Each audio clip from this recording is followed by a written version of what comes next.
The 1990s, nearly a decade of war in the Balkans. Millions lose their homes. More than 100,000 lose their lives. The world is horrified by the tragedy in former Yugoslavia.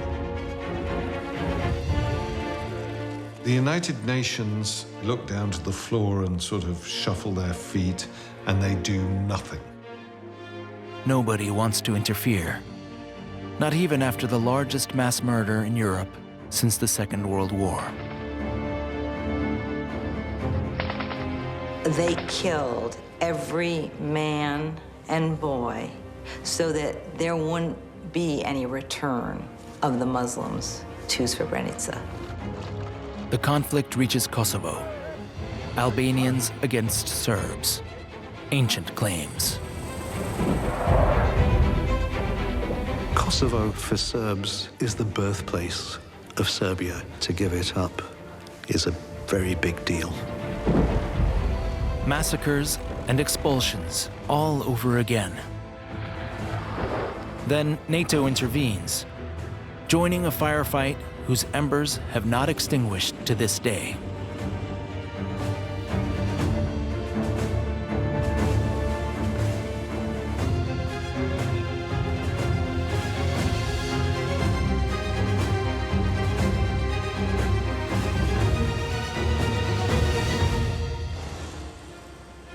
March 1994. An agreement in Washington ends the war between Muslims and Croats in Bosnia-Herzegovina. They now fight together against the Serbs. The Bosnian Serb army currently holds more than 2/3 of Bosnian territory. The only chance for peace in Bosnia is if the Federation of Croats and Muslims pushes back the Serbs and creates a balance of power on the ground.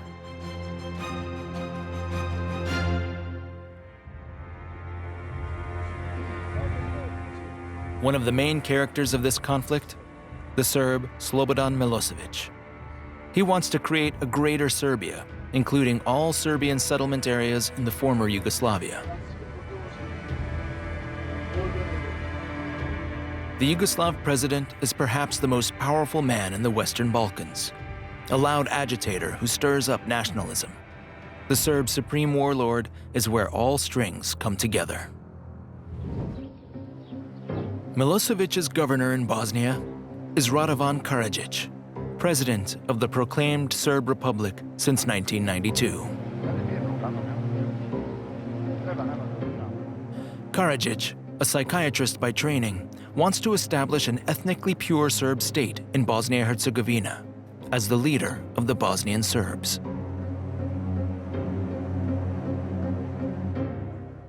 Since 1992, Karadzic has worked to expel all Bosnian Muslims from the territories he claims for the Serb state. The man who carries out these orders is Army Chief Ratko Mladic.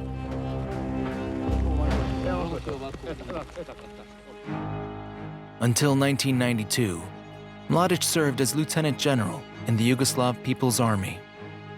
When the army disintegrates, he becomes Commander-in-Chief of the Bosnian Serb troops.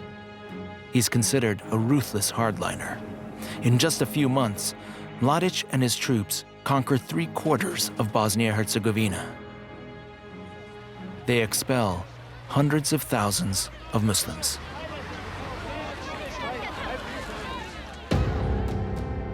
In early 1993, the north and east of Bosnia only holds isolated Muslim enclaves.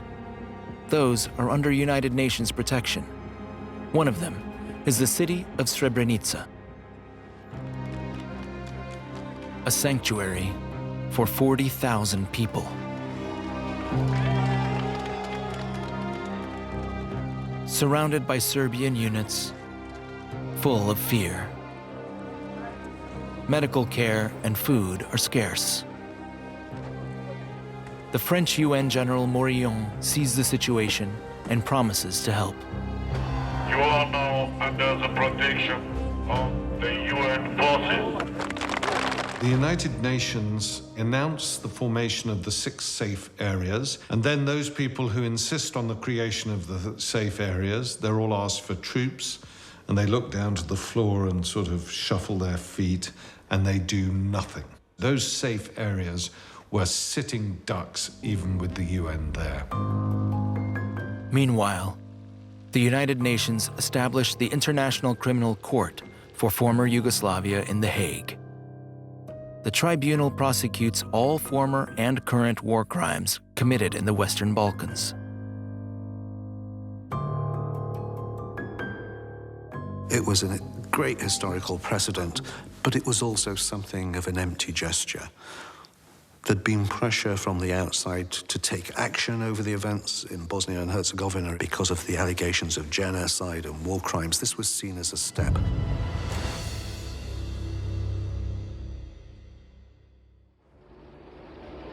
The new court doesn't prevent Serbian troops from targeting UN protection zones. Serbs also want to drive Muslims out of those zones to create a purely Serbian territory. Mladic and his fighters attack UN soldiers, even taking blue helmets hostage.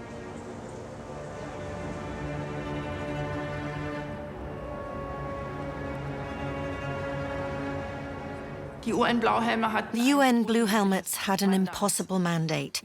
This mandate was never intended to protect the population effectively, but was a purely humanitarian mandate. The Blue Helmets were there to provide humanitarian aid, to provide medicine, care for the refugees, and observe what was happening on the ground. In the spring of 1995, the noose around Srebrenica is tightened. The Dutch UN soldiers stationed there are no match for the Serbian attackers. Ratko Mladic receives orders to take Srebrenica and begins to systematically weaken the UN troops.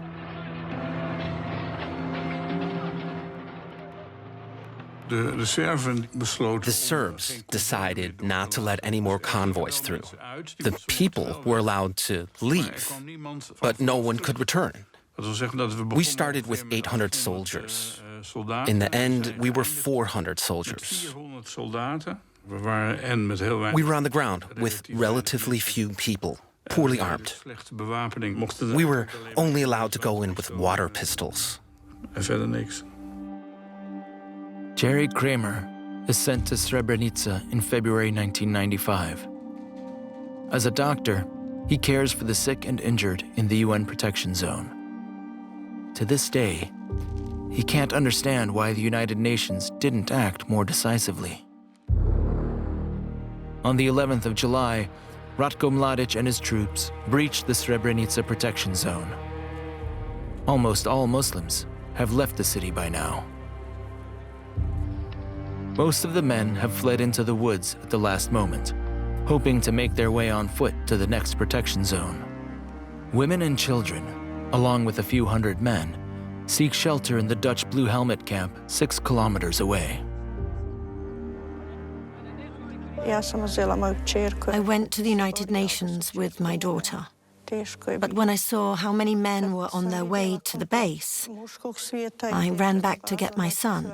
But he refused and said, "No, Mom, I'm not a woman. I'm not going to the base." Around 25,000 people hope for protection from the Blue Helmets, but the soldiers are completely overwhelmed. There's a large factory hall on base. When Fadila and her daughter flee here in July 1995, the hall is overflowing. We slept on the concrete for 2 nights. We felt no hunger or thirst. There was no time to think about anything other than death.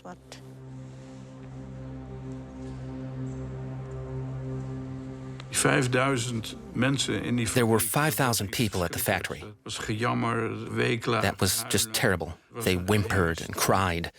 There was a stench in the factory hall that was unbearable and unimaginable. I remembered that most of all, the smell of death that hung in that factory. The ground is covered in people who fear for their lives. But the UN soldiers have no chance against the superior Serbs and offer no resistance. The Dutch UN commander Karamanz negotiates with Ratko Mladic about evacuating the refugees. But Mladic has already decided that no Muslim man will leave the camp alive. His friendliness is an ice-cold facade. Molim vas, budite veoma strpljivi. Samo malo. Svi koji žele da ostanu, mogu da ostanu. Svi koji žele da napuste ovu teritoriju također mogu. Obezbedili smo dovoljno i autobusa i kamiona, bit ćete premlačeni dok letite. Samo polako. In front of UN headquarters, dozens of buses are ready to leave. Serbian soldiers oversee the process. Women and children board the buses. The men are sorted out. We saw that too, and we realized that it wouldn't end well for the men. But it was inconceivable that it could take on such proportions. Fadila Efendic and her daughter are among the women who leave the camp in Potocari. Fadila boards the bus, hoping to see her husband and son again soon.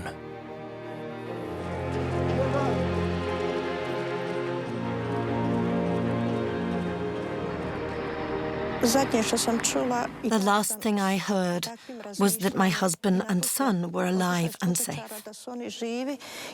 I left Potocari with this thought. Otherwise, it would have been impossible for me to get on a truck and leave. I would have looked for them. Almost all Muslim men in the UN camp are shot dead. On the same day, Mladic's troops start hunting the men who have fled into the woods, even with tanks. The refugees are weak, starving, unable to defend themselves. Those who fall into Serbian fighters' hands are gunned down. More than 8,000 Muslim men and boys are killed.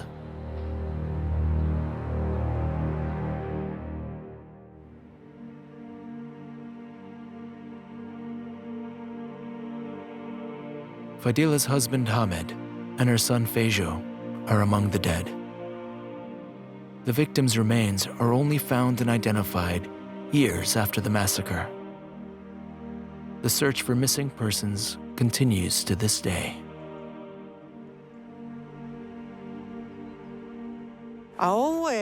This cemetery acts as a mirror, a memorial that reflects how much these aggressors lived out their hatred towards our people and religion. It's really terrible. Srebrenica. To this day, it's the most serious war crime in Europe since the Second World War.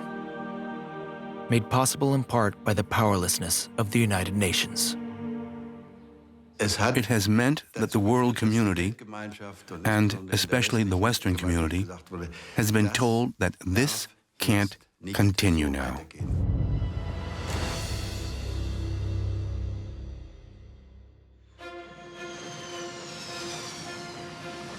After 4 years of war, the tide begins to turn.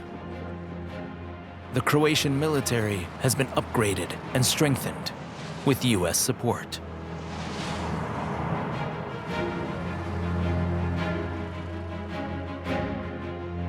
Croatian President Tudjman is an avowed nationalist.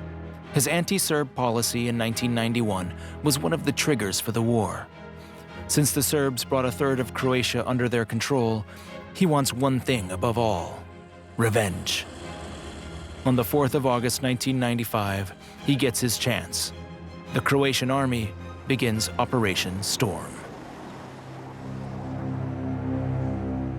The areas around Knin that have been under Serbian control since 1991 are to be recaptured and the Serbs driven out of Krajina. The Krajina was at its end. There was nothing it could do. The Croats were now well armed, they were well organized as a military, and they were determined to get that territory back. The outmanned Serbian troops retreat from Krajina before the Croatian attack begins. Milosevic had set the region ablaze. Serbia itself was now beginning to suffer. It had suffered greatly from economic sanctions. It had suffered from the burden of supporting armed conflict. And Milosevic was a master of understanding the Serbian population. And when he found out that things were turning against him within Serbia, he understood that he needed to get out of the war. This clears the way for the Croatian army.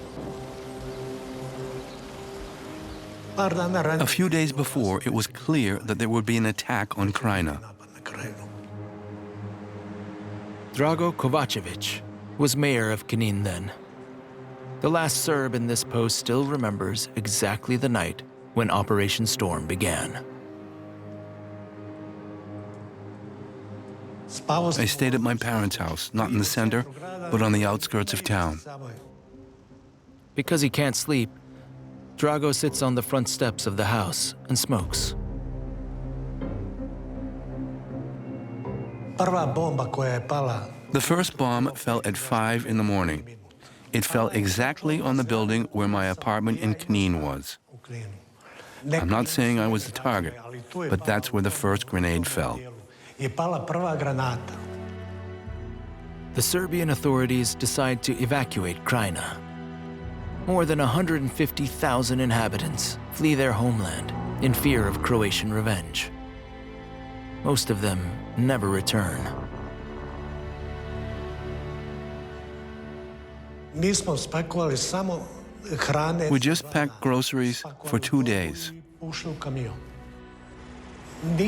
everything in a bag and got in the truck. There was no hurry, no panic. I didn't feel like I was going away forever. The advancing units plunder and murder during Krajina's recapture. More war crimes. This time committed by Croats on Serbs.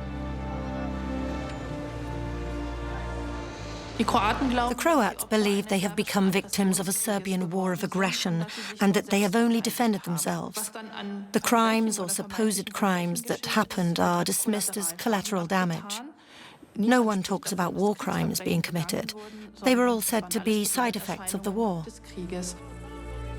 In less than 4 days, the Croatian army manages to recapture Krajina and take control of old Serbian settlement areas. Croatian President Franjo Tuđman has reached his goal.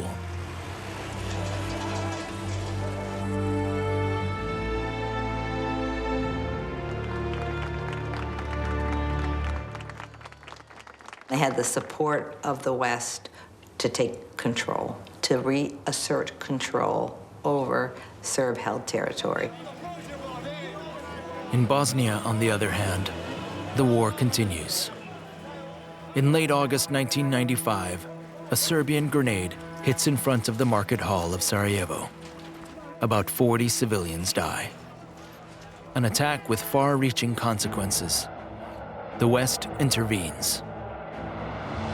2 days later, NATO begins its Operation Deliberate Force against the Bosnian Serb army. It is the first combat operation in the history of the alliance. Its first goal, to liberate Sarajevo after more than 3 years of siege.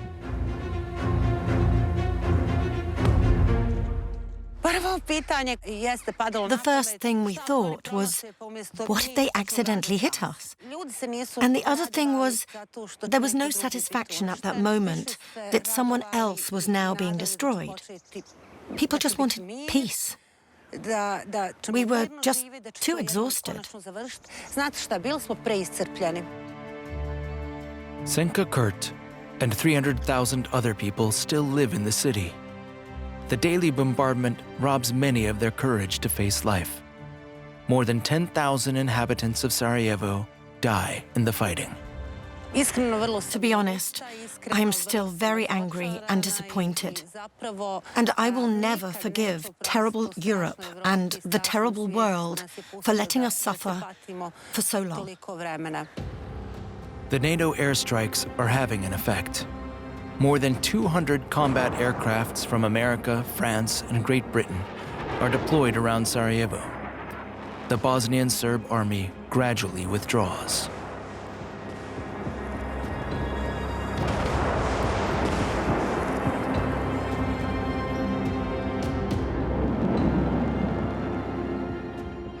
In early October, Sarajevo is finally free. After 1,425 days, a bit of everyday life returns, step by step. The longest siege of the 20th century is over. NATO bombers, along with Croatian and Muslim forces, push the Bosnian Serbs back east and force Belgrade to the negotiating table.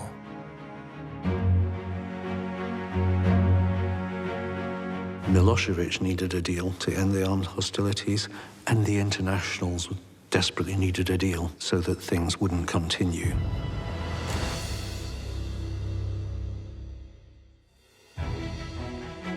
Peace talks take place at the U.S. Air Force Base in Dayton, Ohio. Shielded from the outside world, without a break. After 3 grueling weeks, still no results. The 3 delegations were so hostile to each other that even getting all 3 around one table was only possible in exceptional cases.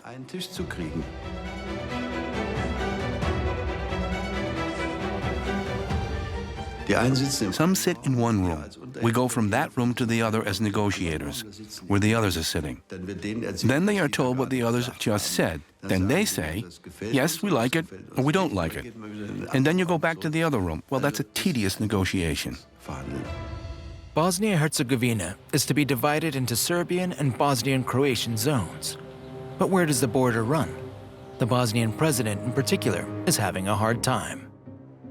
Alija Izetbegović led his country into independence. What matters most to him is the protection of Bosnian Muslims. Izetbegović knows that no compromise can do justice to everyone. We weren't finished after a week. We weren't finished after 2 weeks. By the middle of the 3rd week, the situation was so desperate, I reported, it's failing. We'll probably come back empty-handed. Negotiations are deadlocked. Then the Americans succeed in pushing things forward with a trick.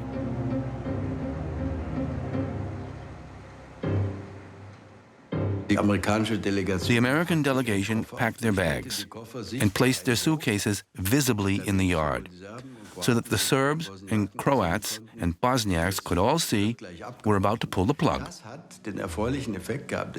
This had the pleasant effect that everyone was shocked, because they also had to ask themselves, what actually happens when we return empty-handed? That caused a certain jolt.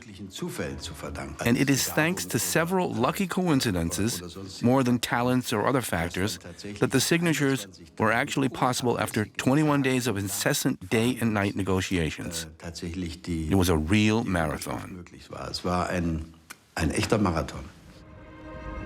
The heads of state meet in Paris to sign the Dayton Agreement on the 14th of December. The Bosnian War ends after 43 months.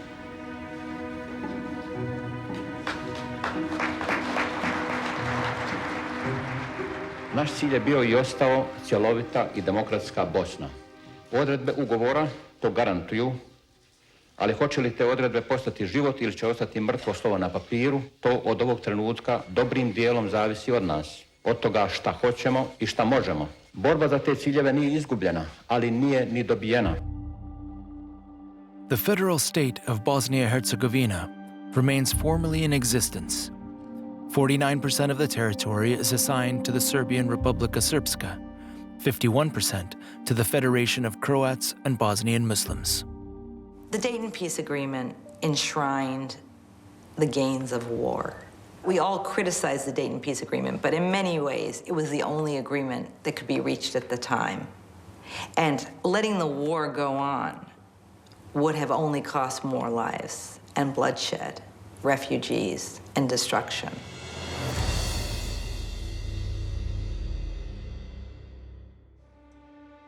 The Dayton Agreement is a turning point in Yugoslavia's long death struggle. Now, Kosovo will be the focal point, the Serbian province between Montenegro and Macedonia. Almost 90% of Kosovars are Muslim Albanians. For a long time, they have wanted to be an equal republic within Yugoslavia and not ruled by Serbs. Kosovo for Serbs is the birthplace of Serbia. It's the founding place of the Serbian church. It's where the ancient historic Serbian monasteries are to be found. To give it up is not impossible, but to give it up is a very big deal. In the spring of 1981, protests first took place around the University of Pristina. Albert Merdita was 21 at the time. In the former Yugoslavia, there was a slogan, brotherhood and unity, which meant equality for all nations and nationalities. And that was exactly what the Albanians were denied. There are thousands of frustrated young people who take to the streets in Pristina. Around 500 Albanian students are arrested. The students were just the beginning. After that, it was everyone, fathers, mothers, old and young. Everyone took to the streets. The central government in Belgrade sends tanks and special police to suppress the protests. After 1981, the oppression became worse and worse.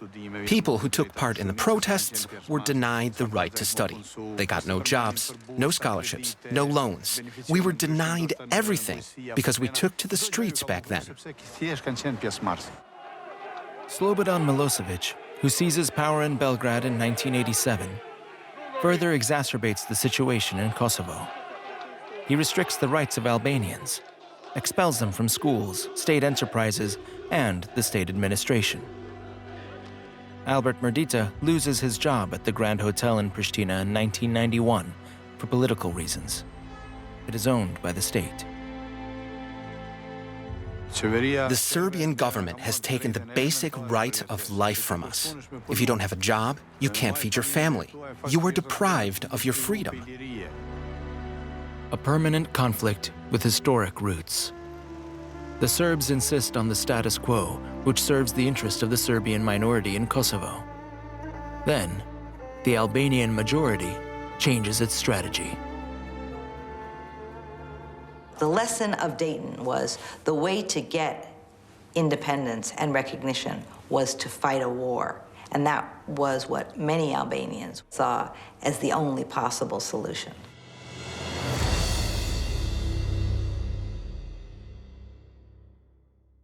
In 1996, the Kosovo Liberation Army, KLA, appears for the first time.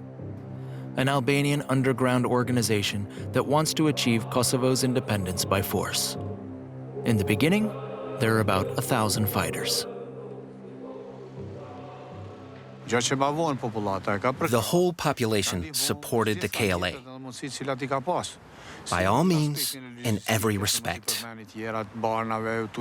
With weapons, with medicine, with food. We saw the KLA as the only protection against the Serbs. The tactics of the KLA are simple. Fighters target Serbian police stations, kill policemen, and then flee into the woods. Guerrilla tactics to provoke the Serbs. The KLA clearly had the goal of provoking a harsh backlash to arouse the interest of the international community and possibly draw the international community into a military intervention in Kosovo. The United States initially placed the KLA on the list of international terrorist organizations. A military intervention in Kosovo is out of the question for the West. Kosovo was not an international border. Kosovo was a border within Serbia. It was an administrative border. So I think the reluctance to intervene was very much based on the fact that it was intervening within Serbia. The KLA increases pressure, also murdering Albanian civilians who cooperate with the Serbs. Almost 40% of Kosovo is brought under its control by 1998. Ne jemi të gatshëm dhe në rand parë me bërë luftën në Kosovë, për çlirimin e Kosovës. Po që se ka nevojë dhe shohëm se nuk bëhet ashtu si duhet luftë, megjithëse ashtu kështu është luftë shumë e barabartë, atëherë ne do të morrim edhe hapa të tjerë që janë nevojshëm me kohën. In the spring of 1998, Slobodan Milosevic sends special police and army units to Kosovo for the first time to put the KLA in its place.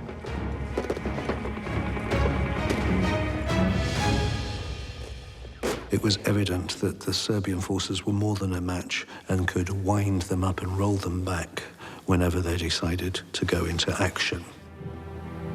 In central Kosovo, until then firmly in KLA hands, Serbian soldiers kill several dozen civilians. In the summer of 1998, the Serbian offensive reaches its temporary peak. Attacks against Albanian civilians take place throughout almost the entire province.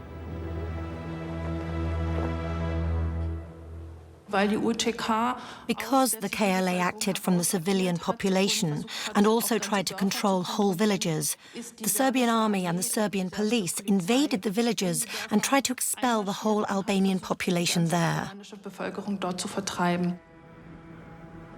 The KLA is no less brutal. In the summer of 1998, there are accusations of massacres perpetrated by the KLA. The bodies of 22 Serbian civilians, including children, are found in Klečka. But in the end, it is the pictures of Albanian victims that spread around the world. They cause the mood in the West to change. Nobody wants to allow a second Bosnia, another humanitarian catastrophe. Every evening, horrors in the news are also a challenge to the public or the political class and decision-makers to end these atrocities if only they can, and if it's possible at reasonable cost. In the late summer of 1998, 200,000 Kosovo Albanians are already fleeing. The KLA's plan works. The West takes the side of the Albanians. The US and a broader international Western community had been engaged with Milosevic for 10 years. It was time to stop Milosevic, time to stop these Serbian campaigns and have a reckoning. That meant allying with the KLA, even if some of its actions had previously been questionable. As in Croatia and Bosnia, the USA also helps build up a powerful army in Kosovo. They organize training camps for KLA members in Albania, and they secretly arm the Liberation Army with weapons. The USA wanted to avoid having to send ground troops in case of a military intervention, and for this they needed local troops which fought on the ground, and the KLA was the only force in Kosovo which could and wanted to take on this task. International sympathy for the Albanians solidifies in January 1999. At least 40 Albanians are found dead in the town of Racak. Serbian fighters are targeting civilians. The OSCE observers, who are there to monitor the official ceasefire in Kosovo, are also now convinced. From what I personally saw, I do not hesitate to describe the event as a massacre, obviously a crime very much against humanity. Serbian officials argue that the crime was staged to manipulate the West, but the forensic doctors of the OSCE refute this claim.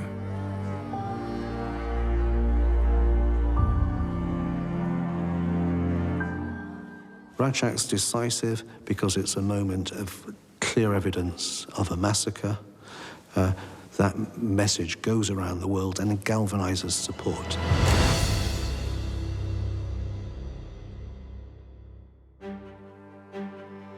The moral and media pressure is getting too high. NATO intervenes.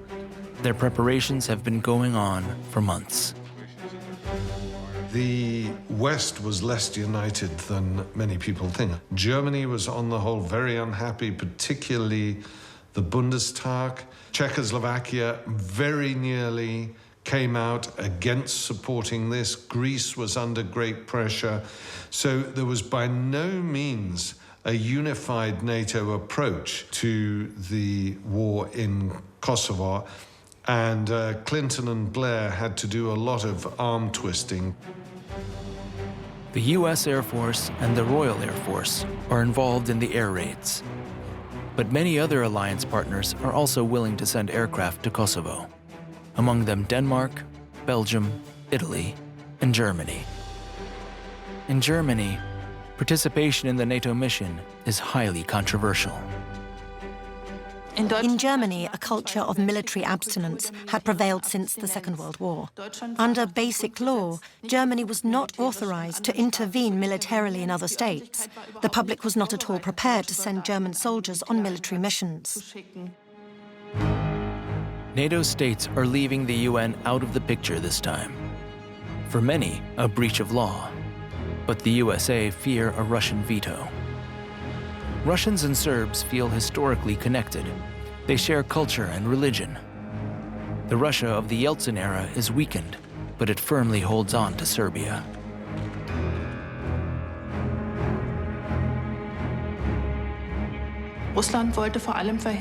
Russia wanted to prevent the West, especially the Americans, from gaining too much influence in southeastern Europe, at a time when NATO was expanding and the influence of the West was growing throughout Eastern Europe, from the Baltic states to the Balkans. Operation Allied Force begins on the 24th of March, 1999. In the eyes of NATO allies, a humanitarian intervention to stop Serbian violence in Kosovo. If President Milosevic will not make peace, we will limit his ability to make war. Hopefully, Mr. Milosevic will realize his present course is self-destructive and unsustainable. The German Air Force sends fighter jets to Kosovo. Tornado pilots go to war in March 1999. Among them, Siegfried Beck, who pilots the Eurofighter today. At first, you were a bit shocked that things on the ground were developing so fast, but the moment you get in and the engines are running, your training kicks in and you just work. NATO's first airstrikes are directed against Serbian military installations. It's meant to be a short, clean war. The German pilots are to destroy radar installations. Our missile is designed to destroy only the radar antenna, and no one is sitting at the radar. Nobody voluntarily exposes himself to this radiation, and then the radar antenna is simply destroyed, and it just doesn't work anymore. With this order, the German tornadoes start their journey towards Kosovo. Their opponents fire back.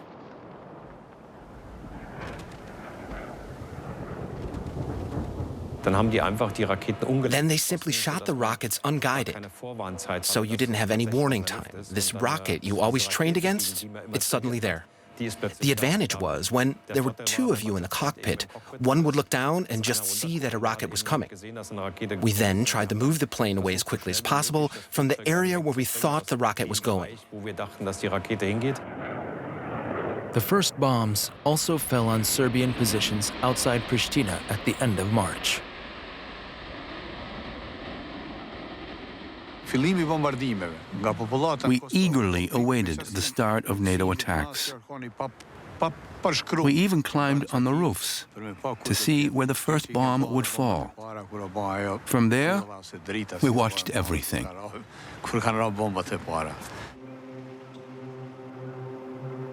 While NATO drops bombs, the situation on the ground worsens. The Serb troops in Kosovo feel challenged by the West and take ruthless action against the Albanian population.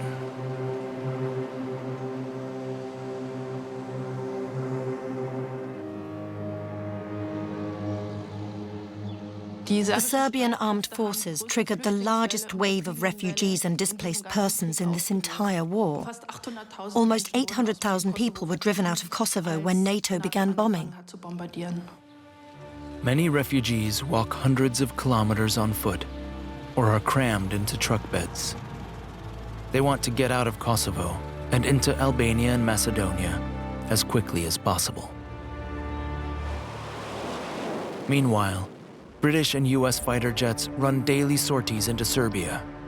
Their bombs destroy industrial plants and factories, attacks on the Serbian economy.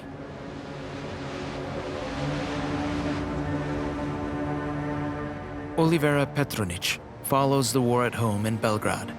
She sees her country drown in chaos. But most Serbs support their president, Milosevic. After years of propaganda, people believed that what he did was just, that he only defended the Serbs. The bombings met with great resistance. We were attacked by a great world power. Of course, we stuck together. Even Belgrade is not spared by NATO bombs. For the first time in the long Yugoslavian conflict, the inhabitants of the Serbian capital are directly affected by the war.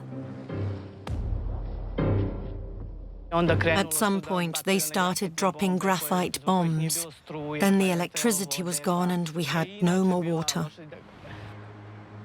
The graphite bombs cause short circuits in the electricity and water works.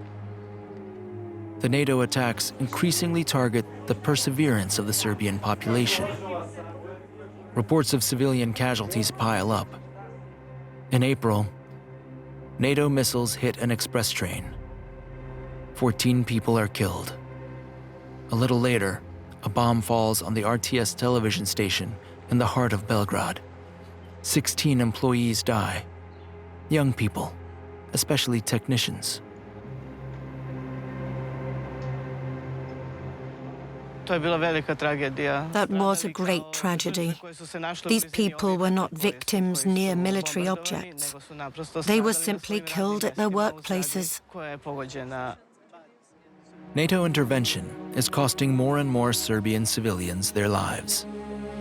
It is estimated that more than 1,500 people die in Serbia as a result of the airstrikes. Around 5,000 are injured. For many, they were the greatest criminals in the world. And this is still the case today. Most people in Serbia see NATO that way. There are no two opinions. They bombed us, and that's all. Many Serbs still see themselves as victims of Western aggression.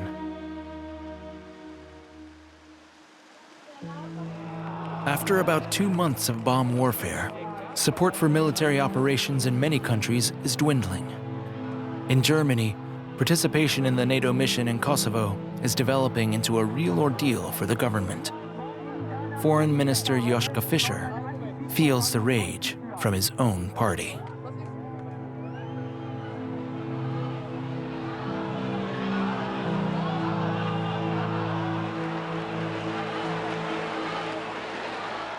Ich halte zum jetzigen Zeitpunkt eine einseitige Einstellung, unbefristete Einstellung der Bombenangriffe für das grundfalsche Signal. Milosevic würde dadurch gestärkt und nicht geschwächt. Ich werde das nicht umsetzen, wenn ihr das beschließt, damit das klar ist. Only 4 weeks later, in the beginning of June 1999, Slobodan Milosevic unexpectedly gives in. Dragi građani, srećan nam mir. U ovom trenutku naše prve misli treba da budu posvećene herojima koji su dali svoje živote u odbrani otadžbine, u borbi za slobodu i dostojanstvo svog naroda. Nismo dali Kosovo. To me, the key thing that makes a difference is the indictment by the International Criminal Tribunal, because it runs counter to all Milosevic's assumptions about the situation. And suddenly he doesn't know where to go, and he turns around very quickly and says, right, must be a mistake, let's get out of this as quickly as we can. After 78 days of air raids, rapture on Belgrade's roads, the Serbs celebrate peace, not their president. If it hadn't been for the Russian side, at some point in late May, saying to our friend Milosevic, "Dear friend, you won't last much longer now. We can't protect you anymore," then he might not have raised the white flag in early June. Kosovo becomes a UN protectorate within the Federal Republic of Yugoslavia. The United Nations establish a transitional administration and send Blue Helmet soldiers, the so-called Kosovo Force. 50,000 soldiers from 39 countries are tasked with securing peace in Kosovo. Their mission continues to this day.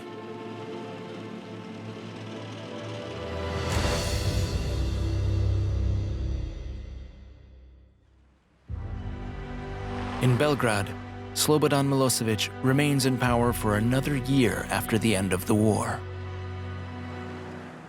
When he finally left power, left Serbia in a position where it was, in many ways, tattered. Sanctions, it had been bombed, people were disillusioned, there was a sense of uncertainty in every way. In 2001, Serbia's new pro-Western government delivers Slobodan Milosevic to the War Crimes Tribunal in The Hague, where he is charged with crimes against humanity. He dies in his cell in March 2006 before his trial is over. He continues to be held in high esteem by many Serbs. Thousands come to the funeral in his hometown of Požarevac.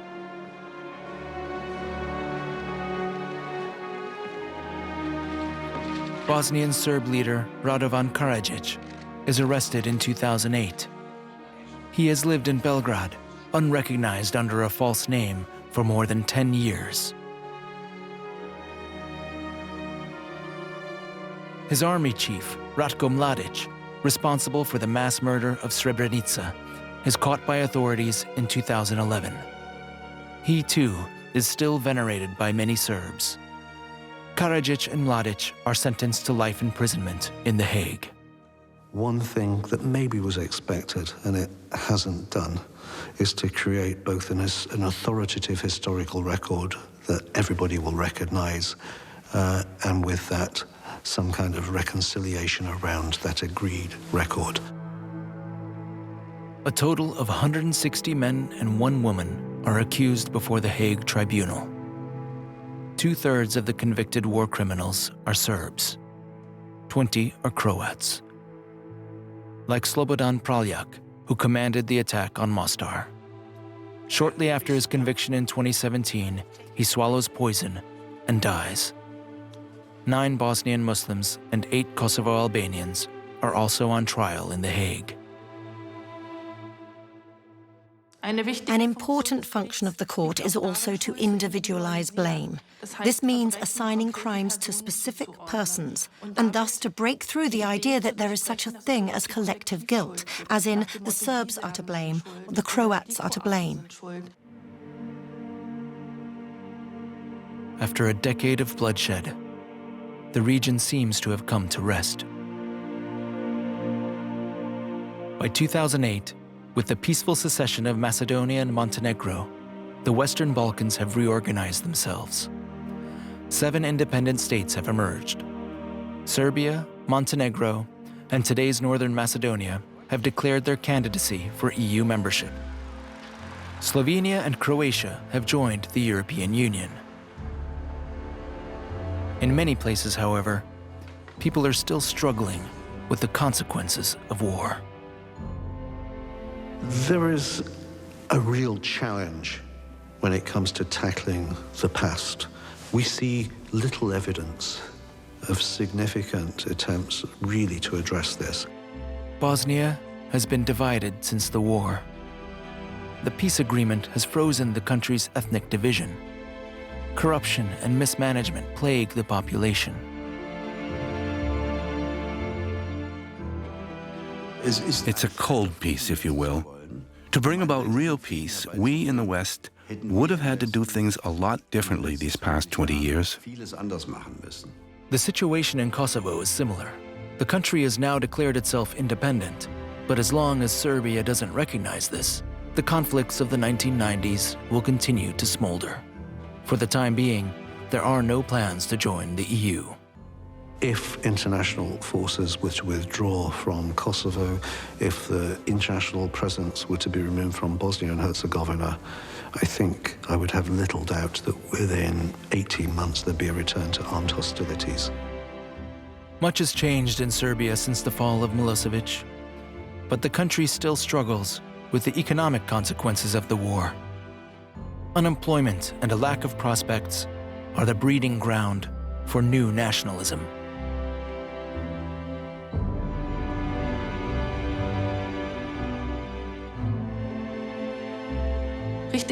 But the international environment is also very unfavorable at the moment in terms of promoting normalization, democratization, and reconciliation. The countries of the former Yugoslavia are once again at the crossroads of world politics today. The EU and Turkey, Russia, the United States, and China are fighting for economic and political influence. We won't see what it means for several years and decades to come. But the idea that Turkey and Russia, possibly other countries, are using it to wage their geopolitical battles is important and will have consequences for the rest of Europe. Peace in the Western Balkans remains fragile. One spark could be enough to cause the powder keg to explode again.